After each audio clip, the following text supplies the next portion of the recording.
دربار میں بیٹھ کر امور مملکت چلاتے اور لوگوں کی درمیان تنازعات کا فیصلہ کرتے۔ ایک روز بنی اسرائیل کے رشد و ہدایت کے لیے مخصوص تھا۔ ایک روز اپنے ذاتی کام نپٹاتے اور ایک روز اللہ کی بارگاہ میں محو عبادت رہتے۔ ایک ایسے دن جبکہ وہ محو عبادت تھے، محو عبادت والے دن کی بات ہے، ان کے حجرے میں اچانک دو گروہ دیوار پھاند کر آ گئے، داخل ہوئے۔ وہ دروازہ بند کر کے بیٹھتے تھے، وہ دیوار پھاند کر آ گئے۔ انہوں نے اپنا باہمی تنازعہ بیان کیا اور درخواست کی کہ فوری فیصلہ کر دیں ورنہ معاملہ خون خرابے تک پہنچ جائے گا۔ حضرت داؤد علیہ السلام نے فیصلہ تو فرما دیا، لیکن انہیں محسوس ہوا کہ ان سے ایک کوتاہی ہوئی ہے۔ دیکھیے، جو اللہ کے مومن بندے ہوتے ہیں انہیں اپنی غلطی کا احساس ہو جاتا ہے، انہیں اپنی غلطی کا احساس ہوا۔ کیا تھی وہ کوتاہی؟ وہ منصب خلافت پر ہیں، اللہ تعالیٰ نے منصب خلافت پر فائز فرمایا تھا، اور ایسے منصب پر ہونے کے لیے ہر وقت کسی بھی وقت کسی انسان کو ضرورت پڑ سکتی ہے، فیصلے کے لیے، مسئلے پوچھنے کے لیے، ٹھیک ہے؟ تو انہوں نے وہ دن عبادت کے لیے مقرر کر رکھا تھا، اور عبادت سے بھی کوئی انکار تو نہیں کر سکتا تھا، کیونکہ اللہ کی عبادت میں جو لطف اور لذت ہے وہ نیک لوگوں کو پتا ہے۔ پھر بھی انہوں نے کہا کہ انہیں محسوس ہوا کہ ان سے ایک کوتاہی ہوئی ہے، وہ منصب خلافت پر ہیں اور انہیں ہر وقت تنازعات کا عدل کے ساتھ فیصلہ کرنے کے لیے دستیاب ہونا چاہیے، ایسا نہ ہو کہ فیصلے میں تاخیر کسی فساد کا سبب بن جائے۔ انہوں نے سجدے میں گر کر اللہ سے بخشش طلب کی، فوراً نیک بنتے اتنے پیارے نبی فوراً اللہ کے حضور سجدے میں گر گئے اور اللہ سے بخشش طلب کی۔ یہ ہے اللہ کا امر، یہ ہے اللہ کی چاہت، یہ ہے امر۔ اب آپ کو سمجھ میں آ رہی بات؟ اس کو کہتے ہیں اللہ کا امر۔ اللہ کے رسول، اللہ کے زاہد، اللہ کے صالحین، اللہ کے عابدین بندے جو اس چیز کو سمجھ جاتے ہیں، غلطی ہوئی فوراً سجدے میں گر گئے، فوراً اللہ کے حضور توبہ استغفار کی، فوراً آنسو جاری ہو گئے، اتنا نرم دل، اتنا ڈر خوف کہ اللہ ناراض نہ ہو جائے، میرا رب ناراض نہ ہو جائے کہیں۔ یہ کیفیت ہے ہماری یا نہیں؟ نے آپ کو چیک کرنا ہے نا۔ اگر یہ کیفیت ہے تو بڑی خوش نصیبی کی بات ہے، اور اگر یہ نہیں ہے تو لائیے اپنے دل میں سختی کو ختم کر کے نرمی لائیے۔ اللہ نے انہیں بخشش کی بشارت دی اور آگاہ کیا کہ انہیں خلافت کا منصب عطا کیا گیا ہے۔ ان کی سب سے بڑی عبادت اور نیکی یہ ہے کہ وہ لوگوں کے درمیان عدل کے ساتھ فیصلہ کرتے رہیں۔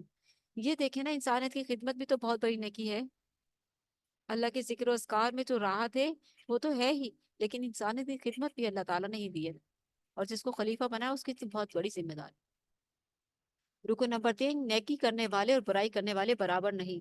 تیسرے رکن میں ارشاد ہوا کہ کائنات کی ہر شے کی تخلیق با مقصد ہے، کوئی بھی چیز بے مقصد نہیں بنائی، اور وہ اللہ کی اطاعت کر رہی ہے۔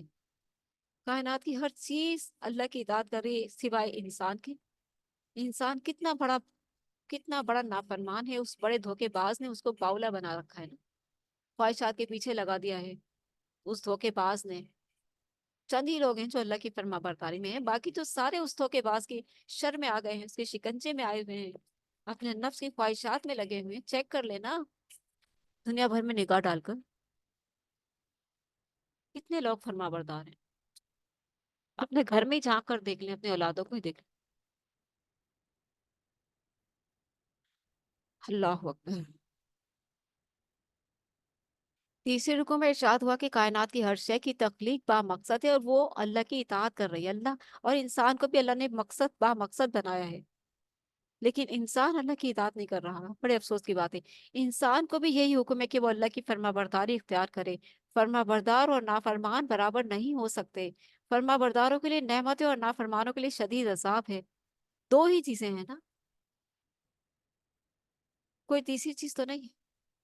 آگاہ کیا گیا کہ قرآن حکیم اس لیے نازل کیا گیا ہے تاکہ لوگ اس مبارک کتاب پر غور و فکر کر کے نصیحت حاصل کریں، اپنے آپ کو سیدھا کر لیں، اپنے آپ کو اللہ کا مطیع فرما بردار بنا لیں، اللہ کی محبت، اللہ کی رحمت کو پہچان کر اس کے مطیع فرما بردار بن کر اس سے محبت کریں، اس کی چاہت کریں، اس کا امر کو پورا کریں۔ اس کے بعد حضرت سلیمان علیہ السلام کے بلند مقام و مرتبے کا ذکر کیا گیا، جو حضرت داؤد علیہ السلام کے بیٹے تھے۔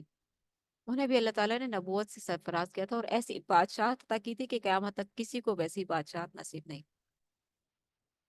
اور انہوں نے اس چیز کو اللہ کا فضل قرار دیا، اللہ کی رحمت قرار دیا۔ ہاذا من فضل ربی، ہاذا من رحمت ربی۔ اللہ نے انہیں اپنی راہ میں جہاد کا خصوصی جذبہ عطا کر رکھا تھا۔ حضرت سلیمان علیہ السلام کو انہیں ہر شے سے محبت تھی جو اللہ کی راہ میں جہاد کے لیے کام آتی تھی، ٹھیک ہے؟ یعنی کہ محبت کا جو وہ ہے وہ اللہ ہی ہے۔ انہیں ہر اس شے سے محبت تھی جو اللہ کی راہ میں جہاد کے لیے کام آتی تھی۔ خاص طور پر ان گھوڑوں کی گردنوں اور پنڈلیوں پر شفقت سے ہاتھ پھیرتے تھے جو جنگوں میں استعمال ہوتے تھے۔ اللہ نے انہیں خوب نوازا ہوا پر اختیار دیا تھا۔ اللہ تعالیٰ نے انہیں خوب نوازا اور ہوا پر اختیار دے دیا، ہوا پر بھی اختیار تھا، جس رخ پر چاہتے اور جس رفتار سے چاہتے اسے چلنے کا حکم دیتے۔ انتہائی طاقتور جنات ان کے قابو میں تھے، جن سے بڑی بڑی تعمیرات کراتے اور سمندروں سے موتی اور خزانے برآمد کراتے۔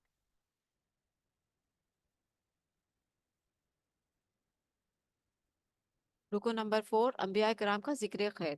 چوتھے رکو میں حضرت ایوب علیہ السلام کی مدح کی گئی کہ انہیں اللہ نے شدید آزمائشوں سے گزارا اور انہوں نے صبر و رضا کی اعلیٰ مثال قائم کی۔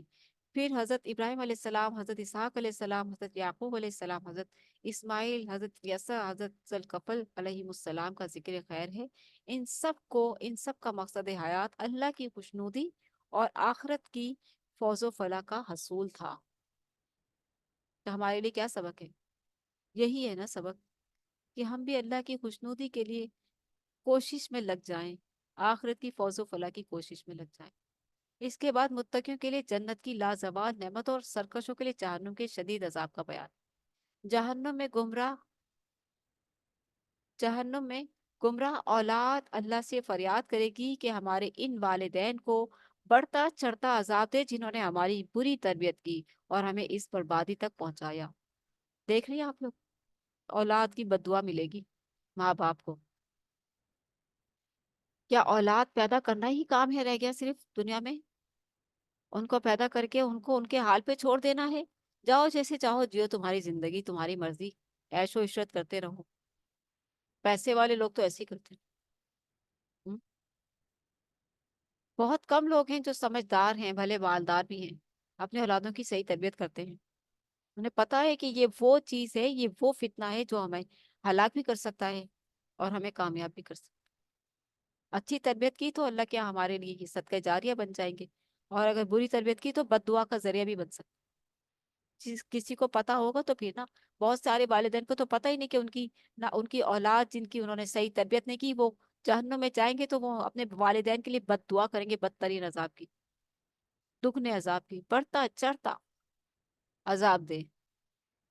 دنیا میں ماں باپ اور اولاد والدین سے کتنی محبت کرتے ہیں۔ یہ دنیا کی تو تصویر اور جھلک ہی اور ہے، اور آخرت اور قیامت کی جھلک ہی اور ہے۔ قرآن پڑھیں گے تو پتہ چلے گا نا، قرآن ہی نہیں پڑھیں گے تو کیسے تزکیہ نفس ہوگا، کیسے سمجھ آئے گی کہ اپنے اولاد کی کیسی تربیت کرنی ہے، کہاں لے کیسے کرنا ہے، کیا کرنا ہے۔ اللہ تعالی ہم سب کی اولادوں کو نیک اور فرما بردار بنائے، آمین۔ رکو نمبر 5، قصہ آدم و ابلیس کا بیان۔ 5ویں رکو میں فرشتوں کے سامنے اللہ کا یہ فرمان نقل ہوا کہ میں ایک انسان گارے سے بنا رہا ہوں۔ شیطان بھی دیکھتا تھا کہ کیا بنایا جا رہا ہے، کس گارے اور ٹھیکری اور کیچڑ اور بدبودار مٹی سے کچھ بنایا جا رہا۔ جب اس میں اپنی روح ڈال دی تو وہ جب اس چیز میں روح ڈالی تو وہ معزز ہو گئی نا، اشرف المخلوقات ہو گئی نا۔ اللہ نے خود اپنی روح ڈالی اس میں تو وہ کتنا معزز بن گیا۔ اللہ کی حکمت ہے نا اس کو مٹی سے پیدا کرنا اور پھر اس میں روح ڈال دینا تو اس کو معزز بنا دینا۔ کہ جب اس میں اپنی روح ڈال دوں تو تم اس کے سامنے سجدے میں گر جانا۔ فرشتوں سے کہا کہ میں ایک انسان بنا رہا ہوں گارے سے، جب میں اس میں اپنی روح ڈال دوں تو جب روح ڈال دوں گا تو معزز ہو جائے گا، اور پھر اس کو تم سجدہ کرنا، سجدے میں گر جانا۔ گویا انسان کی عظمت کا سبب اس کا خاکی وجود نہیں بلکہ اس میں موجود روح ربانی ہے۔ روح کی وجہ سے انسان عظیم ہے،